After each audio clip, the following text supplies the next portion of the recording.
Hey everybody. Hi. Hello. Let's see. Let's give folks another minute before we get fully into it. See if anybody else joins up. Hi Tarun. Nice to meet you. I've seen you in Slack, but not in visual form yet. Yes, this is my first time. Hi, folks. Hello. Welcome. Hello, welcome. Alrighty. Let's kick this off. The recording is going. Lucas is here as well. I will. The folks who are on the call, I'll move your agenda items to the top, so we make sure we get into them. Hi, Lucas. And let's get started. So I will share my screen just for the recording sake, so folks can see the agenda. We've got just a quick update from Upbound side. We are actively working on investing in making sure we keep the Terraform providers up to date in the generator providers, specifically, obviously for the Upbound official ones, but hopefully, the tooling we create in the process will be able to be transferable to other object-based providers as well, so folks can benefit from that. And our aim is that we want to at least on a monthly basis sync with the latest providers in Terraform world and kind of like release new versions of them. And to get that done, we just kind of like know we need to automate a bunch of the testing, etc. that goes with these. So our goal is to kind of like make it as simple as possible so that anybody in the community can literally say, hey, like I want to, there's a new feature in the upstream Terraform provider that we need in this, that they can run with that. So that's our goal. That's one of the big areas we're focusing on at the moment. And I know this was actually brought up by Blake a while ago as well, but I don't think Blake's on the call today. We'll see if there's anything we've discussed further there. All right, so with that done, let's get into the first topic. Tarun, you want to take it away? Yeah, so I'm a maintainer on provider Linode, which is an object-based provider that we wrote. One of the problems that we've been seeing is that provider Linode is a bit aggressive when it tries to create resources. So the Linode API sends us 429s back when it sees a bunch of requests it cannot handle in parallel. And what I'm seeing is that the 429s are not being honored. There's nothing in the code that actually checks for 429s and backs off exponentially. There is rate limiting in place for talking to the Kubernetes API, but there's nothing in place to talk to upstream cloud provider APIs. That's so far my observation. So what I'm trying to, the reason I brought this up is to see if we can do something in Upjet as a native feature, or if there are any other guidelines from other providers that we can potentially implement on the provider side. So trying to get some guidance here mainly.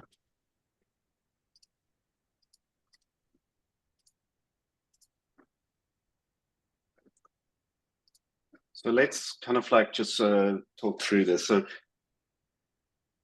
the provider makes many calls, and I assume that regardless, is there a difference between the resources, or is it just in general it's making lots of calls and Linode is like, hey, you just on some resources this is just too much for what we're willing to deal with. Yep, that is. So saying, yeah. So essentially, what you're looking to do is have control over the reconciliation rate of a resource, and also and be able to configure that. Yeah, I mean that configuration is already exposed. So I'm also trying to see if there is a way to expose the retry after headers and respect the retry after headers that the API sends. the upstream API sends, we currently don't even look at it. So if there is a 429 with a retry after header, right now it just gets treated as a normal error. There's no exponential back off, gets queued again and tries it again immediately. Even though the retry after says like try after 60 seconds, for example. We try in 10 seconds, get another retry after 50 seconds. You keep going in that loop. I mean, the request is never going to succeed. Why even try? Arun, may I ask if project provider Linode is based on its Terraform provider? Yeah, it is based on a Terraform provider. We have transitioned to the no fork architecture with using the libraries and all that stuff. Cool. Using it as a library. Okay, so maybe I can talk a little bit about how we treat rate limiting, or how we could treat rate limiting in provider AWS, so that maybe you can compare and contrast. Yep.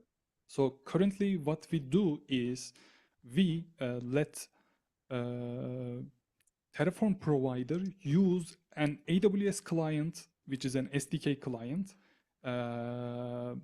use our own configured AWS client. So if it had any rate limiting properties, we could have configured it accordingly so that automatically Terraform provider could use its features. Now, AWS client has some rate limiting features, but they are unused currently. So maybe if Terraform provider Linode supports configuring its Linode client in a similar way that we use it in AWS client, maybe you could configure some of those parameters there, and Terraform will behave accordingly. Okay, yeah, that's a good idea. We already configure it. We haven't thought of putting the rate limiting features into that, but that's a really good idea, I think. Okay, cool. I'm especially saying this because it's not always up to Upjet or Crossplane provider to define how underlying Terraform provider behaves. Many times it does its own thing, and for some of the resources, it is likely to trigger rate limiting. And unfortunately, it doesn't behave as a good citizen, like you mentioned, and just keeps retrying regardless of whatever the external API returns. So it might help it in a lower level to make the Terraform's client be aware of rate limiting issues. Yeah, good idea. One question from my side, Tarun. So on top of what James said, I think you mentioned you are aware that there's actually a rate limiter in managed reconciler, like, when you are registering your reconciler with the controller runtime manager, you get a reconciler implementation from Crossplane runtime, which is in fact like, a rate limiting reconciler. And, the purpose of that rate limiter is actually like, when talking to the external APIs, we would not like to enqueue too many requests. And, that will trigger a throttling on the external API side, right? But I think like, what we are suggesting is the external API is already returning, let's say, too many requests HTTP header, with a delay, and we don't obey that delay. So it's something new, right? Yep.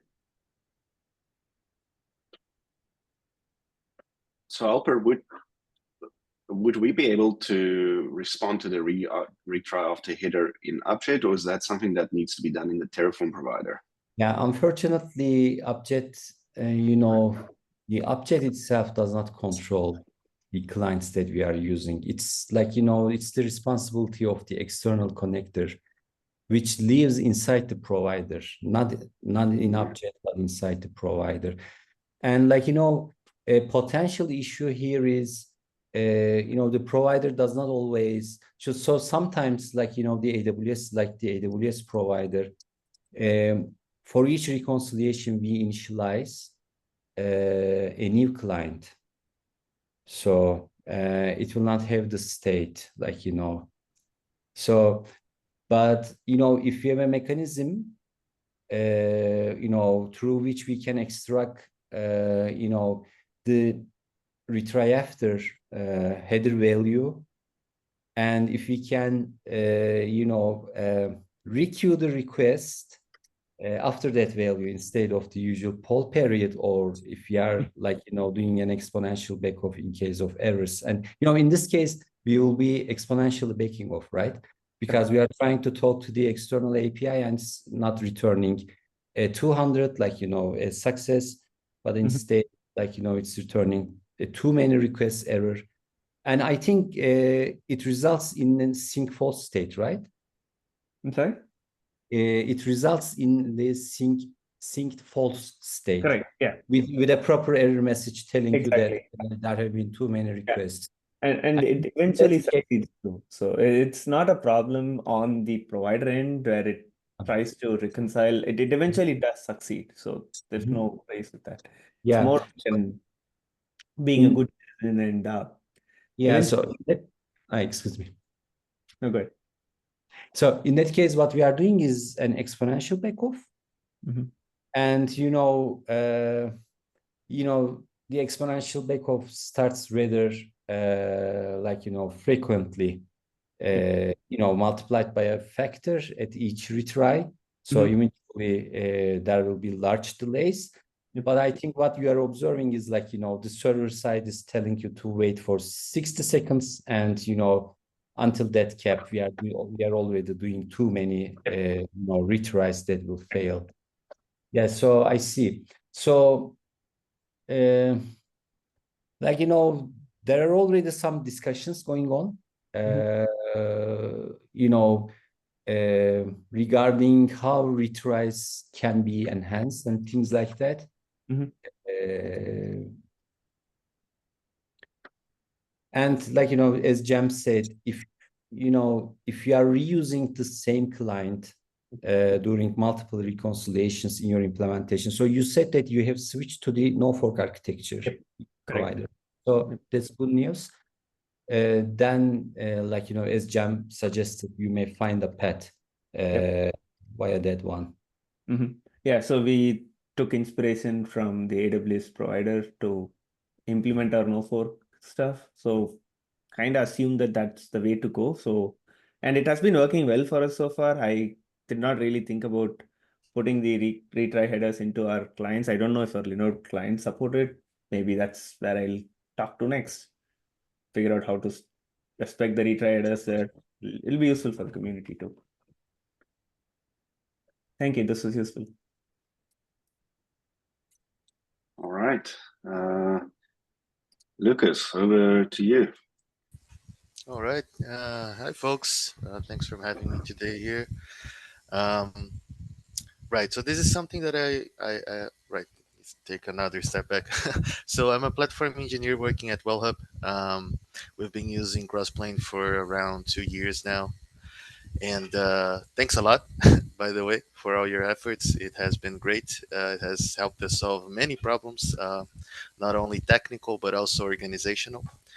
So the thing that we're running into here right now, we have an initiative where we are concerned with the reproducibility of our infrastructure that is being defined by Crossplane, right? So what do I mean by that? Specifically, we want the same manifests that are used for creation operation to also work when the resource already exists, and we simply want to import it and keep going. In the issue, I go over a little bit of detail about scenarios where this might happen. We actually had an outage ourselves regarding DNS hosted zones, which got duplicated. And because when it duplicates the resource, the external resource, right? When that happens, not necessarily Crossplane detects that this is an error, because as you already mentioned before, it's up to the Terraform provider to actually detect if this is a duplicate and return an error, or just go away duplicating everything. So when it detects it's a duplicate, it's fine in the sense that it doesn't work, but at least it doesn't break anything, right? It just lets us know, hey, we can't move forward. This is broken. This is a duplicate, and this is okay. We still think it would be nice if it just imported and kept going without manual intervention, but this is actually the okay scenario. The not so okay scenario is when stuff gets duplicated, no errors are reported, so Crossplane just keeps on going.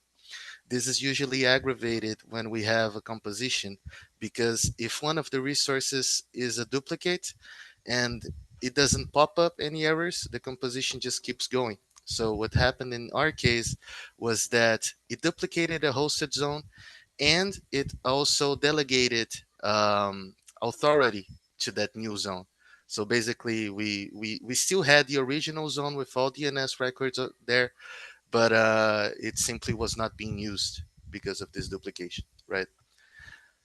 Right. So I guess that's the main problem. Um, what we thought about, we're solving this in some other ways, just using patch and transforms, but it's really slow.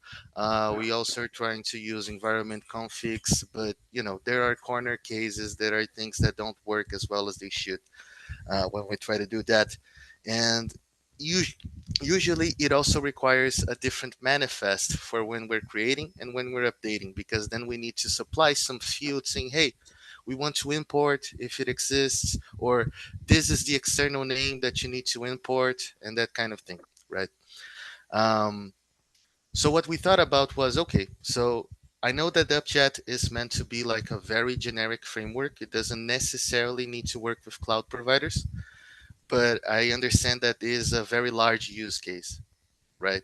And that most cloud providers add tags to resources, if not all resources, most resources, right? Specifically on AWS, there is an API which you can use to filter these resources, filter and fetch and whatever you want using the tags. And this API call can work for any resource. So it's very generic in that sense as well, as long, of course, as the resource has tags. So what we thought was, okay, maybe we could write a composition function that uses this tagging API to fetch the existing resource using tags that Upjet already ensures that are there, which are crossplane kind and crossplane name, I think. And we use those to filter and find out, oh, does this resource exist? Was it already managed by crossplane before, right? And when we do find it, we also look for an additional tag, which should contain the external name value, so that during the rendering of the managed resources, before they even exist in the cluster, we already know the external name and can inject that annotation if the tag is present or not, right? So this is the main thing, making sure that the managed resource, as soon as it enters the cluster, it already has the external name annotation, right? So all of this that I'm saying, the fetching, the using the API, et cetera, it's all in a separate function, doesn't need to be in tree for Upjet. The only thing that I am proposing, which would help us solve this problem this way, is to ensure an additional tag with the external name when it's available. So this is already kind of a structure that already exists. We already have like a taggable interface. I think that is the name, taggable tagger, something like that, which we only use when the external resource supports tags. And I'm basically proposing that we add a new tag there as well, right? Yeah, that'll be great. Thanks, John. I think that showing the code would make this clearer. But it's basically adding another tag if it's available, and not adding if it's not. So yeah, I would like to know like how you feel about this, if this seems like a reasonable approach to solving this problem. I think the PR right now has a couple of conflicts, but I was just wondering if this is the right direction, right? If you guys have any other concerns, if you think we should actually solve this some other way, or I'm open to suggestion and ideas. Maybe I can say a few things about this, Lucas. Thanks for the explanation. So what worries me a little bit about this approach is, we have this cross-plane resource model, which is basically, Crossplane's managed resources, resource model similar to the Kubernetes resource model, right? So one of the things that Crossplane resource model defines is the external name annotation. And according to that model, external name annotation is expected to be the authoritative source for identifying the external resources. Now, what you propose effectively makes the resource tags the authoritative source.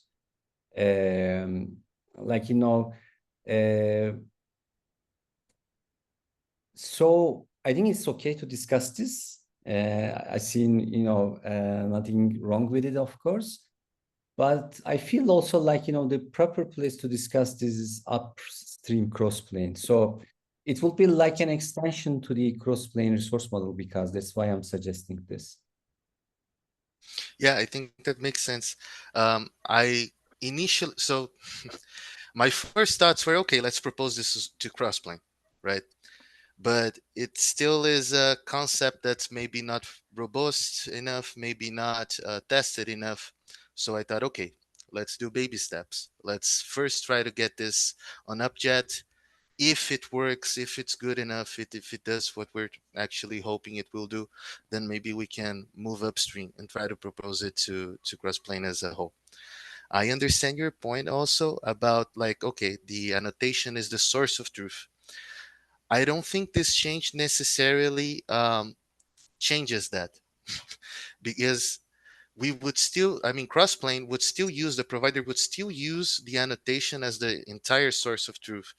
It's maybe like a backup for this external name that is used as a tag, It's sort of like, this is the external name and I'm just reporting it elsewhere, not only in a tag, but also not only as an annotation, but also as a tag. So let's go a concrete scenario maybe. Let's assume that we have an external resource which supports tags. And, let's assume that we have tagged that resource with an external name, with its external name expected by the crossplane provider. So how does the workflow work? Right. So let's say in this scenario, the resource already exists. Is that it? Yes. Right. So when Crossplane creates it at the first time, it will insert the annotation, right? At the managed resource. Is that correct? This assumption? Yeah. So, I think the problem that you are facing is sometimes the external name annotation itself is enough to identify the resource, and sometimes, we can compute the Yep. external resource identity, let's say it, using spec fields, for example. But sometimes, the external name annotation contains a random part, a random string. Yes. And we need that string to be able to uniquely identify the external resource, right? So the problem is, from what I understood, from your description, let's assume that, we have this randomized string, and the resource is already there, but we don't know that randomized string, which should have been recorded in the external name annotation. But when you start with a new, claim or composite resource that will compose its resources, the external name annotation will be empty, right? Because we are starting from a new state. And in that case, since Crossplane and the provider cannot associate the managed resource with the already existing external resource, it gets recreated. And, because we have not told the provider to take the ownership of an existing external resource, right? This is the problem that we're trying to solve.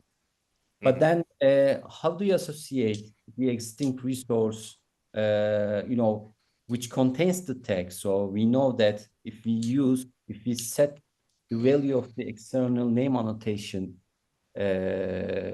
like, you know, from the value of the tag, then Crossplane will be able to, the provider will be able to take the ownership of the external resource, right? So I'm asking, how do you associate it? Right. So the associating part of this is not something that I am suggesting that we incorporate into Upjet, right? But right now we are using a composition function that will fetch the the external resource using the tag filters, and if it does find it, it will search for the tag that contains the external name, assuming this was previously already managed by Crossplane, right? And then it will insert it in the managed resource, the desired managed resource annotation.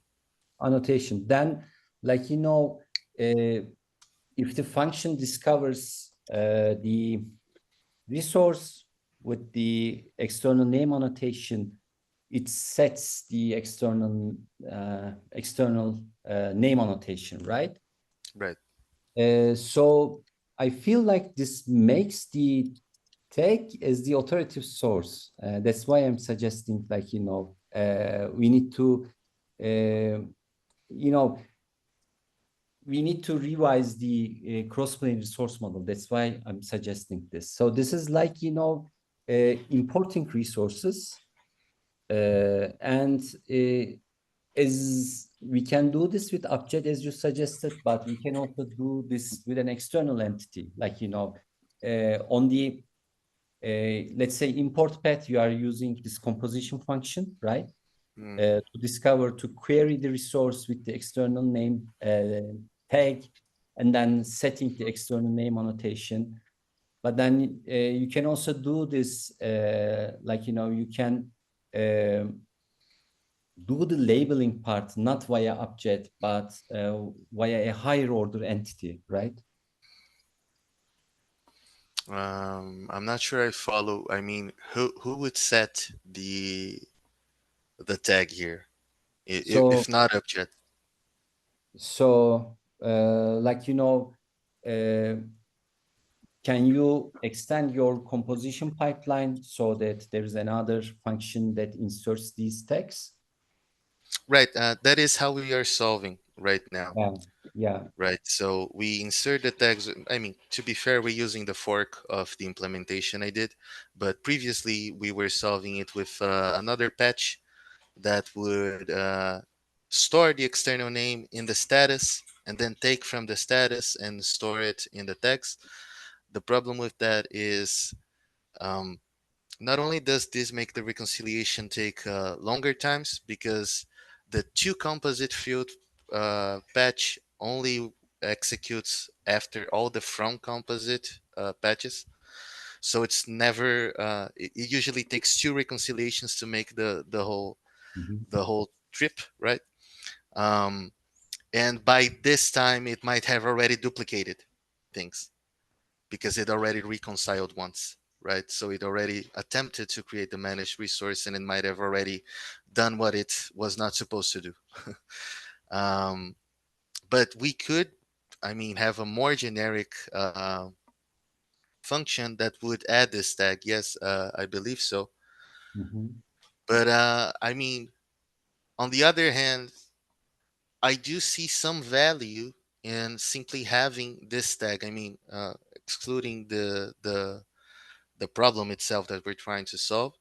I do see value in Upjet or whatever providers it is to insert this tag itself, right? So that this is part of the text. This is something queryable. We can later, maybe if the organization has a data lake or something like that, we can use that to create filters, create SLOs, metrics, etc., right? I mean, I understand that this might not be the best way forward to solve this specific problem that I'm suggesting, but I mean, I still see value in the change itself. So, I mean, I also see, I think I understand your point, but what worries me is, like, you know, we are trying to address basically the import problem, right? So you are trying to address the import problem, and you are trying to address the import problem. So unfortunately, you cannot directly address it in Upjet itself. But part of its implementation is this, labeling part. So Upjet is a generic framework. It also supports, other providers whose resources don't support tagging, for example. So if you look back to Crossplane's original design documents, this association, associating external resources with managed resources has been discussed. And, one of the options was, as you suggested, tagging using tags. But it was rejected basically because not all the external resources that Crossplane supports or Crossplane providers support, support such tags. We are trying to solve this problem partially, for specific resources. So that's what worries me. And I still think, what you proposed, that composition function that reads the tag value and sets the external name annotation if it discovers one, basically makes the tag the authoritative source for external naming. So you should be doing something like, let's say I set a value for external name annotation, then the composition function that you are describing should just leave it out, right? Do not change it. And because otherwise, you are violating that principle. Right. Yeah. Well, Yeah. maybe I forgot to mention this, but this is exactly what happens. If the annotation is already set, we never even look at tags. We just let Crossplane do its thing. Okay, then yes, then I would agree that you are not using it as the authoritative source, but as an implementation for import. So, by the way, we have been also discussing, supporting resource imports and things like that. But a proper solution, that we are trying to formalize would be a generic one, right? So one that's working for all the resources in the ecosystem instead of, just supporting them. Yeah, that would definitely be ideal, right? But I would like to just state that, while we don't find that ideal solution, we might get a few quick wins along the way, right, with this kind of implementation. And I'm not saying this should be the primary solution for importation and that kind of thing, but it will probably solve a large portion of problems with something like this. You mentioned about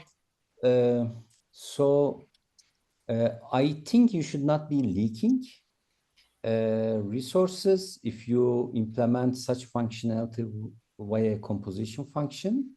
Yeah, I don't think so. Yeah, so you should not be leaking. The double reconciliation problem that you described, I would agree, but could you also implement, the discovery phase and the tagging phase inside a single function so that, you don't update the resource twice? And, there's also, I guess, I have not put much thought into this, consider me like asking questions. But, I think if you implement the tagging functionality and the discovery functionality, the import functionality, let's call it that way, inside the same composition function, then I feel like you could also avoid this double reconciliations. And you should not be leaking resources either. And then it suddenly becomes like, we don't touch Upjet, but implement this out of band in a separate, composition function. So when thinking with cross-plane abstractions, it feels the right way to me, let's put it that way. So I see the merit of your, PR, which introduces this. But the idiomatic way looks like to me to implement this with a composition function, specifically for this. Yeah, I understand. I think that's a good balance, maybe, between committing this to a more generic framework before doing something like that. But you know, I think this would help us in the sense that our composition function would be self-contained. Today it isn't, because it relies on the composition author to ensure the tag exists. This is definitely something that would help us in that sense. And yeah, I mean, I'm okay either way, right? We have ways to move forward, but consider this, if not only for labeling. I think it would create some nice metrics for folks and make it more queryable. And even, I would suggest, if it's possible, of course, to publish such a composition function in the marketplace, for other people to use with the AWS provider. So apparently it does not support everything, but the story fits much better in that way. So you can also keep the reusable component. You can even let other people use it. I don't know if it's possible for you, but it would be a nice addition. Yeah, absolutely. It should be possible. We're using it internally, building it internally. We're still to set up a CI/CD for the public repo, but that's definitely the end goal here. Make it available for everyone. Okay, that was very helpful. Thank you. Thank you. And if you would like to continue, pursuing this idea of reading the external name from tags, I think the better place to do it is the core Crossplane. So you could open an issue in core Crossplane and describe the idea, and you can also get feedback from Crossplane maintainers and. Yeah. And I just wanted to ask you if there. Sorry to interrupt. If we have a consensus there, then we could think how we could extend the Upjet framework itself, or even the managed compiler. But the main problem there is these are generic frameworks designed to work with all the resources, whether they support tags or not. But right, yeah. Yes. I mean, of course, I haven't thought about this problem as much as all of you did, but it seems to me that because we are so generic, we kind of can't get away with storing this in a separate state somehow, right? Be it piggybacking on top of the external resources tags or whatever it is, or a state of our own that we manage, and then we grow a little bit closer to the model that Terraform has, right? With managing its own state and that kind of thing. It's an interesting topic for sure. If you could, and if you already have these pointers, I would love to do some reading about this problem and some issues that are already present about this. Just get myself more acquainted with the problem. Thank you. Thank you. All right. We have not a lot of time left. Let's see, maybe we can get through one more agenda item. I think this one actually kind of relates quite a bit to the next one from Blake, relates quite a bit to work we're already committed to doing around improving the automation for the Terraform product. But I think one of the things Blake specifically called out is every time we upgrade the Terraform provider, it pulls in new resources, but we're not necessarily, it needs somebody to go and add them before they become available. And I think one of the ideas he had was, what if we could open draft PRs that has as much information as you could possibly generate for this new resource. And maybe you need to tweak the external name configuration still, and you need to do testing and all of that. But if there was a bunch of draft PRs, it would make it easier for folks to just go and kind of pick up on this. And I like that as a means to help the community kind of fast track on being able to add resources. I'll kind of just pause in. Does anybody have any opinions on this?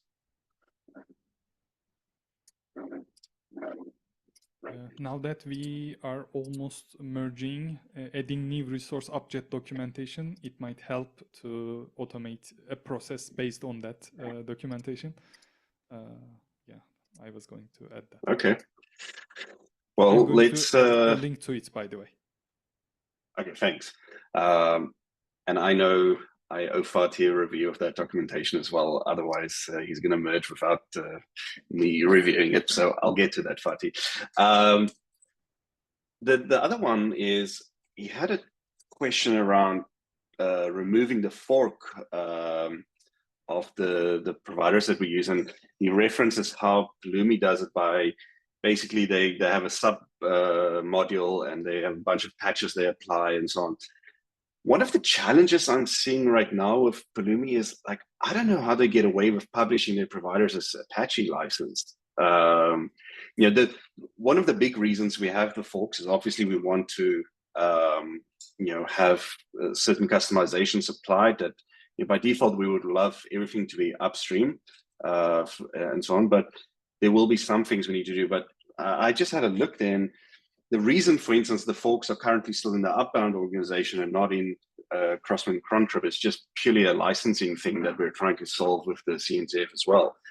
And I'm kind of like just had a look, and I'm not sure how they actually get away with publishing their providers as Apache license because they're using the same Terraform providers as us.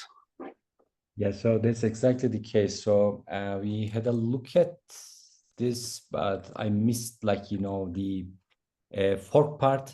But definitely, so at some point, John, when we first introduced TerraJet, the Azure provider had a different approach because, like, you know, the schema packages that we had to consume back then, we were not using the JSON schemas, but like we are doing right now, we were using the Go schemas, and you know the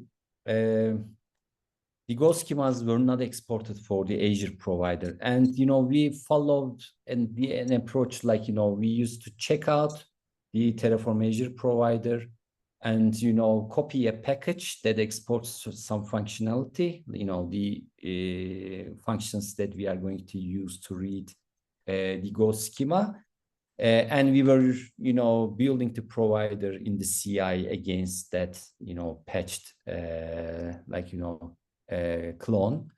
But when switching, so later we switched to the JSON schema and we did not have to do this anymore. But when switching to the new architecture, we again needed the Go schema. And at that time we discussed, and because of licensing issues, we decided not to do this ad hoc, you know, patching thing, but instead continue with the forks. So as long as we have no issues with the licensing, we can re-implement something similar to that. But yeah. Yeah, I'm dealing with the licensing stuff at the moment, so I'll take an action to dig into this a bit further. Oh man, whoever brought up licenses didn't know what pain they would make for humanity later on. Or at least multiple different licenses that are incompatible. You know, if only there was like 2 licenses, like private and open, it would make life easier. All right, we're at time. Any last words from anybody before we wrap it up for this week? Fatih, you came off muted. You want to say something? No, I just want to open. I need to out and I came back. All right, folks. Have a good rest of your day. Cheers.